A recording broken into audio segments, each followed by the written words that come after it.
Smooth, creamy, premium leche flan. Ang sabi daw nila dito kapag gusto mo ma-achieve ay hiyangan lang daw talaga. Yung mga ingredients talaga naman na eksaktong-eksakto lang talaga. Pero doon tayo talaga nagkakatalo sa mga procedures. Or kung paano lutuin ang ating leche flan. Yung una talagang hindi talaga ako naniniwala sa mga hiyang-hiyang na yan. Pero yung natry ko to, hindi ako makapaniwala na nakagawa ako ng creamy at the same time super premium na leche flan na nagawa ko sa buong buhay ko na successful. At syempre alam ko na gusto niyo talaga matutunan yung paggawa ng napakasarap ng no-fail leche flan na katulad nito. Kaya naman stay tuned hanggang dulo ng ating video at napaki-comment naman kung taga-saan kayo para malaman ko kung hanggang saan nakakarating yung ating video. Okay, so lahat na prepare na natin. Ang pag-whisk dito ay napaka-importante. Una syempre ang ating egg yolks. Kailangan kapag tayo ay nag-whisk ay huwag iaangat ang ating panghalo para hindi tayo mag-create ng bubbles. Few seconds lang yan. Then i-add natin yung ating condensed milk,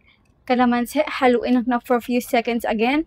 At idagdag natin dito yung ating full cream evaporated milk. Yes, ang ginamit ko talaga dito ay full cream evaporated milk para talaga maglasang premium ang ating leche flan. Salain ito ng 2 beses. At alamin naman na ilang beses na tayong gumagawa ng leche flan pero hindi ko talaga ma-achieve yung ganitong ka-smooth na walang bubbles na leche flan. Ito lang pala yung mahihiyang talaga sa akin sa paggamit ng oven. Ang tawag dito ay bain-marie or pwede ring water bath. Kailangan ay i-preheat lang muna natin yung ating oven ng 170 to 175 degrees Celsius at kailangan ay gumamit tayo ng mas malaking pan para ilagay itong ating leche flan at malagay tayo na at least 1/4 inch ng hot water. I-bake ito for 35 to 40 minutes. Tanggalin natin agad-agad yung lianera sa mainit na tubig. Bago tatanggalin sa lianera, ay palamigin lang muna natin ito for at least 3 hours. Sana mahiyang din kayo sa paggawa ng leche flan sa paggamit ng oven. Kain po tayo.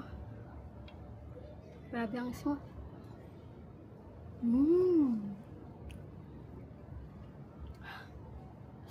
Sarap.